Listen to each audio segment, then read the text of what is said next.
Hola, ¿qué tal? ¿Cómo están? Buenas tardes y bienvenidos a Espacio Abierto aquí en Televisión de Ferrol. Hoy vamos a hablar del ámbito laboral, pero desde un punto de vista de la salud. Vamos a hablar de la salud de los trabajadores porque vamos a analizar en qué momento se encuentra la Asociación Gallega de Víctimas del Amianto, una asociación que actualmente preside Ramón Tojeiro y que esta tarde precisamente nos visita. Ramón, buenas tardes y Hola, gracias por visitarnos nuevamente, ¿no? Bueno, hablaba yo de la situación en la que se encuentra la asociación, porque lo que sí es cierto es que habéis trabajado mucho en estos últimos años con preocupaciones concretas, ¿no? Actualmente, ¿en qué momento se encuentra, ¿no, la entidad? Sí, evidentemente, como tú bien dices, hemos empezado de cero, ¿no? Cuando no había medidas en cuanto a que regulasen los trabajos de desamiantado. Con el paso del tiempo se consiguieron medidas a favor, como por ejemplo fue la ley un Real Decreto que regula los trabajos de desamiantado, así también como el protocolo de vigilancia de la salud de los trabajadores que han estado en contacto con el amianto, ¿no? Han sido mejoras que desde un principio hemos luchado por ellas, en especial por el tema del seguimiento de las patologías derivadas de la exposición al amianto. Y bueno, una vez llegado a conseguir estas mejoras, pues estamos en una situación de que España también adopte medidas a favor de los trabajadores afectados por el amianto, igual que en otros países, ¿no? Estamos con el tema de que ya se ha presentado en el Congreso de los Diputados una proposición de ley relativa a la creación de un fondo de compensación, así como una serie de preguntas parlamentarias en la medida de que se mejore el protocolo de vigilancia de la salud de los trabajadores, que en muchos casos pues no funciona como el Real Decreto pues así lo dice, ¿no?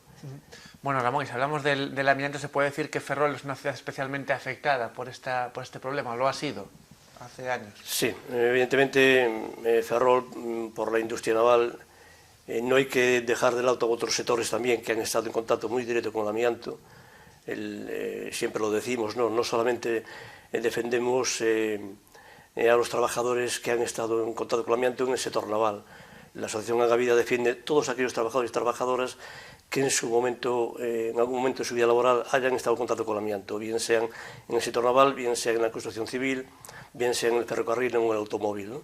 En todos estos sectores hubo contacto con el amianto y, por lo tanto, Agavida es una asociación que defiende a todos los sectores implicados en estas patologías.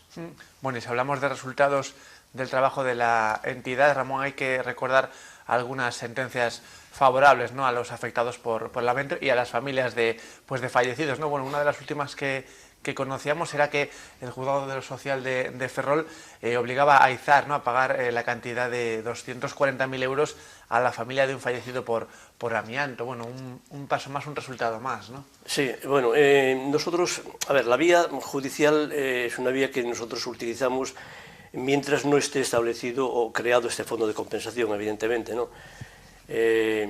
A nosotros nos satisface mucho las sentencias que están saliendo, no por la cuantía en sí, en la cuantía pues sería algo para nosotros sin mucha trascendencia, ¿no? Sí la tiene el hecho de que los jueces vean que se ha producido un daño hacia los trabajadores, ¿no?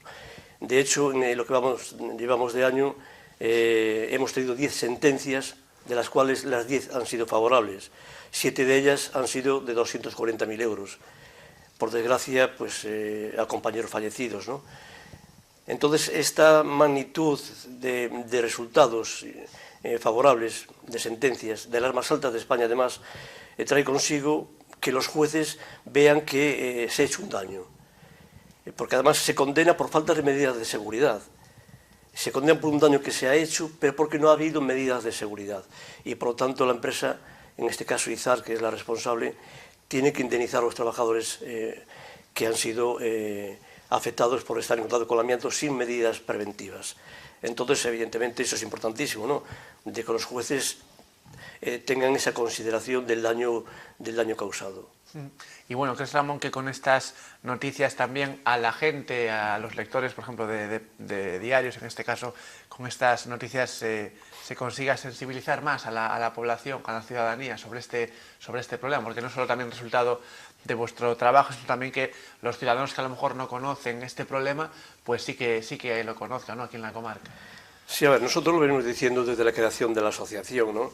Hay un protocolo de vigilancia de la salud de trabajadores afectados por el amianto, que hayan estado en contacto con el amianto. Cualquier trabajador o trabajadora que presumiblemente haya estado en contacto con el amianto, del sector que sea, puede entrar dentro del protocolo. El protocolo es ir al médico de familia, decirle que ha estado expuesto al amianto en su vida laboral y, por lo tanto, quiere pasar el reconocimiento que la normativa obliga.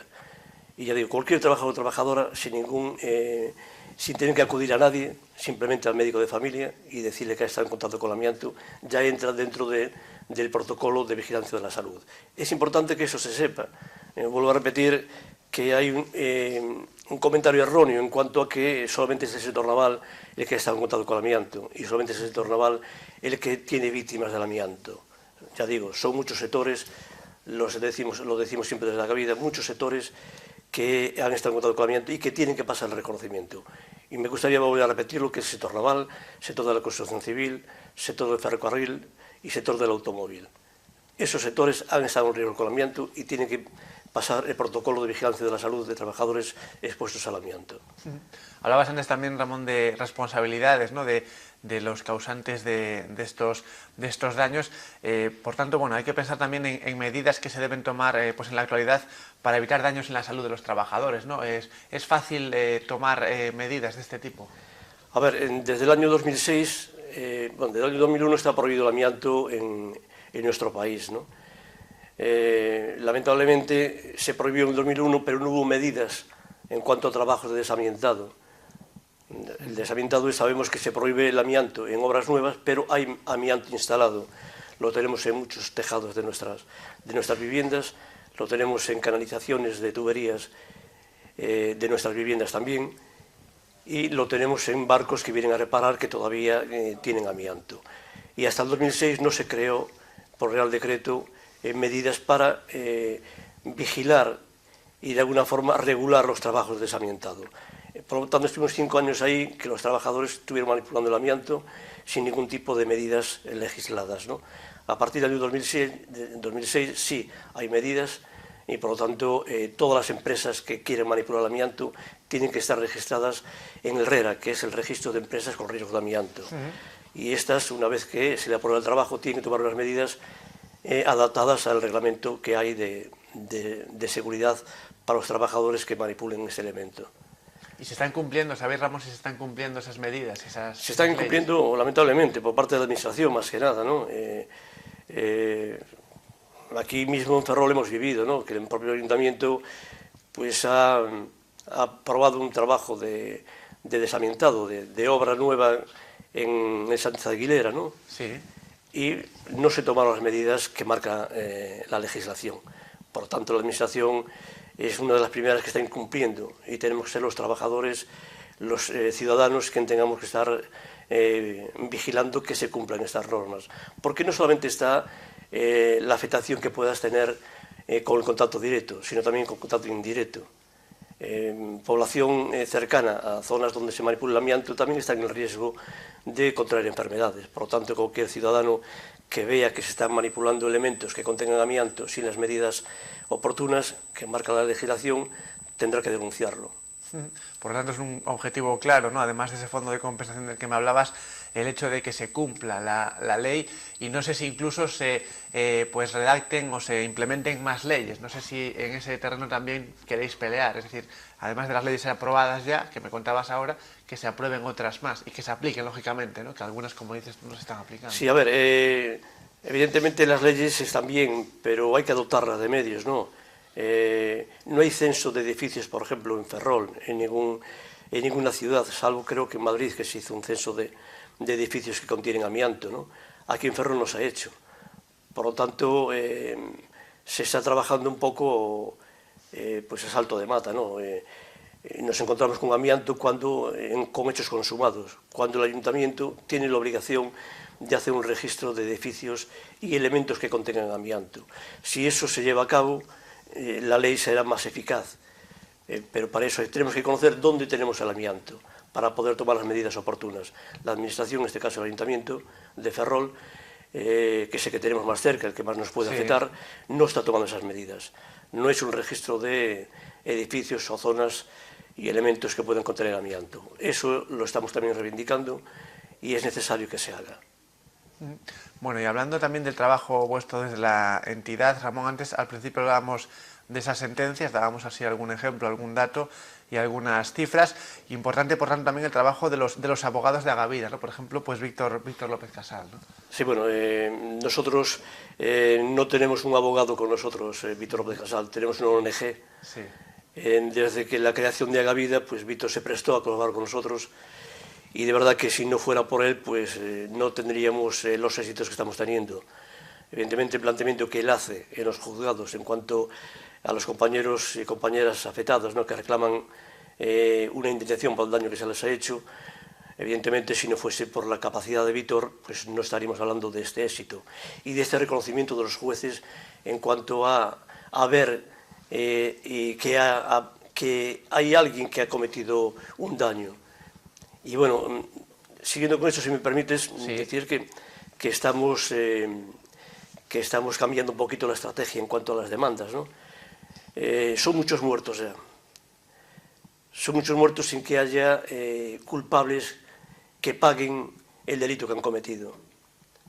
Entonces, nos hemos planteado de llevar las demandas por lo penal. En los próximos días vamos a tener un contacto con el fiscal jefe de Galicia, en el cual le vamos a presentar la posibilidad de que desde la Fiscalía presenten una demanda por lo penal. Nosotros iremos como acusación particular y entendemos eso, de que tanta víctima, tanta muerte, tiene que haber culpables. Y esos culpables, para nosotros, más que las indemnizaciones, las cantidades económicas, sería para nosotros bueno, lo más de que alguien que ha cometido esta negligencia, no negligencia, ha cometido ese genocidio, vaya a la cárcel. Desde el año 40 en España se sabía que el amianto era perjudicial para la salud. Desde el año 40 y sucesivamente fue cambiando las normativas y mejorándola, el amianto y la asbestosis se conocía como una enfermedad profesional relacionada con el amianto y las empresas estaban obligadas a tomar medidas. La empresa Nacional Bazán, ya hablando del sector naval, siempre presumió de tener un equipo de prevención de lo mejor de Europa. Lo tenían lo mejor, pero en papeles y en nómina. Pero a la hora de ser eficaces no lo fueron, porque jamás han tomado medidas en favor de los trabajadores para proteger nuestra salud, sabiendo que el amianto era un elemento cancerígeno y que podía acabar con nuestra vida. Pero como podía acabar con nuestra vida al cabo de 30 o 40 años, pues no les importaba. Esos tienen que pagarlo, esos tienen que ir a la cárcel.